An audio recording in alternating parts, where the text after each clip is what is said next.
An insulating solid sphere radius r is charged in non-uniform manner with volume charge density this. A and r is constant, r is distance from center, electric field at r1.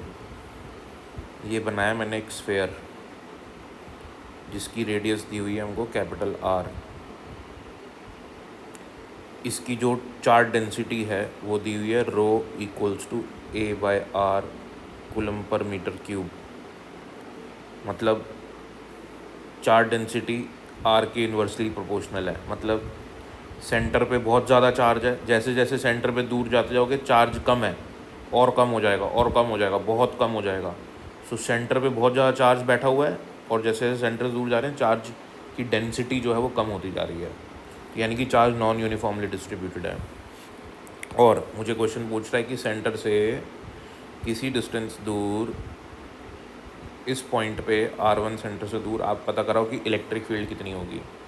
तो किसी भी point पे electric field find करने के लिए हम लोग क्या करेंगे, गॉस लॉ का यूज़। गॉस लॉ क्या होता है, E close integral of the surface area charge enclosed in that Gaussian surface upon epsilon not.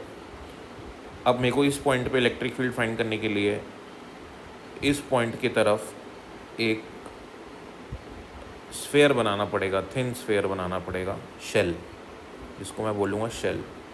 ये मैंने बना दिया, ठीक है। इसकी मैं थिकनेस मान लेता हूँ, इसकी कुछ थिकनेस है। शेल का मतलब अंदर से खोखला, ठीक है ना, अंदर से खाली है ये, सिर्फ यही रीजन है इसका, ये थिकनेस है इसकी। और ये जो पूरा अपन ने आर रेडियस का बनाया है ये अपना एक सॉलिड स्फेयर है। इस सॉलिड स्फेयर में मैंने एक स्फेयर ले लिया, हॉलो स्फेयर ले लिया, जिसकी सिर्फ थिकनेस मान रहा हूँ मैं, ठीक है।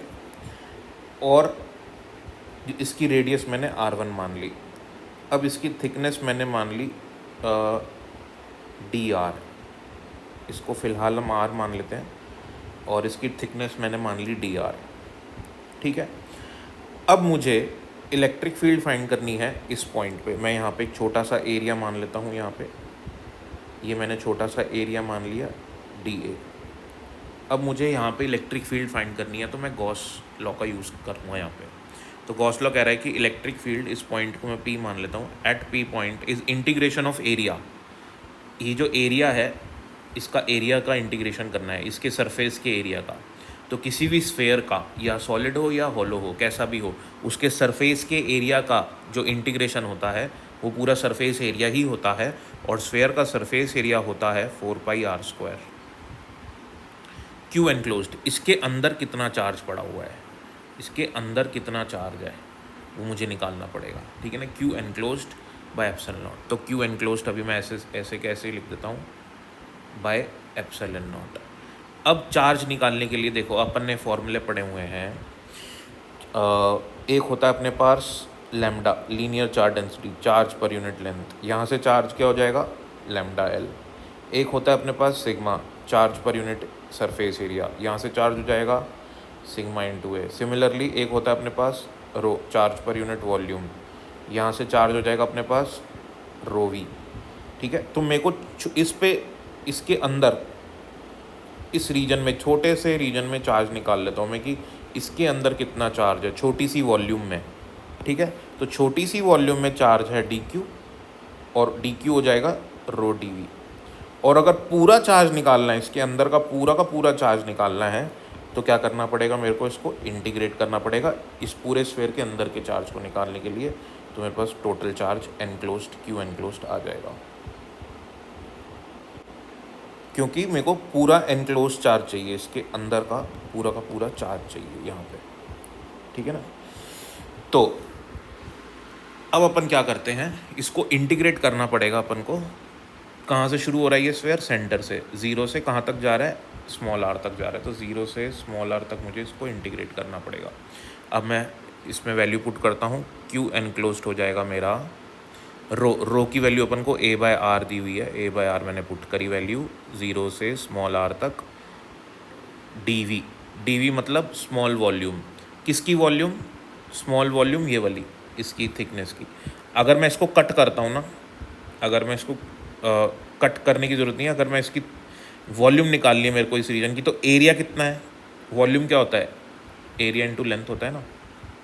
तो इसका सरफेस एरिया कितना है, सरफेस एरिया इसका अपन ने पढ़ा है 4πr² है। तो डी की जगह मैं क्या लिखूँगा, 4π रेडियस का स्क्वायर मल्टीप्लाई बाय इसकी थिकनेस, मल्टीप्लाई बाय इसकी थिकनेस जो कि है dr। तो मेरे पास इस ये जो मैंने शेडेड रीजन करा है इसकी वॉल्यूम आ जाएगी मेरे पास। तो थिकनेस है dr, तो यहाँ पे dr लिख देंगे।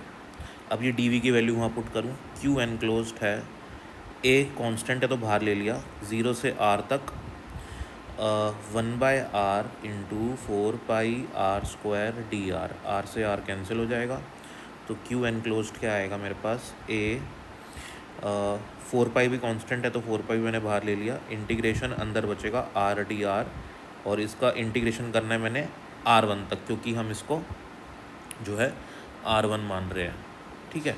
तो 0 से लेकर r1 तक मैं इसको इंटीग्रेट करूँगा, तो मेरे पास क्या आ जाएगा, मेरे पास इस रीजन के अंदर जितना चार्ज है वो चार्ज आ जाएगा, और इस पॉइंट पे जो इलेक्ट्रिक फील्ड होगी वो इस रीजन के अंदर जितना चार्ज है ना उसकी वजह से ही आएगी, इस रीजन की वजह से नहीं आएगी, ठीक है। अगर मैं इस पॉइंट पे इलेक्ट्रिक फील्ड निकालूंगा तो ये जितना अंदर चार्ज पड़ा हुआ है उस सभी चार्ज की वजह से यहाँ पे इलेक्ट्रिक फील्ड आएगी।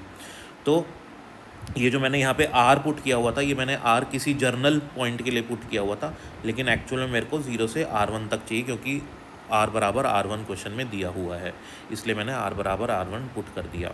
अब q एनक्लोज्ड की वैल्यू क्या लिखूँगा मैं, a इंटू 4π, r का इंटीग्रेशन हो जाएगा r²/2, लिमिट्स आएंगी 0 से r1 तक, और a इंटू 4π ये हो जाएगा r1²/2। ये मेरा चार्ज एनक्लोज आ गया। अब मेरे को सिर्फ इस चार्ज एनक्लोज को उस इक्वेशन में पुट करना है, ठीक है।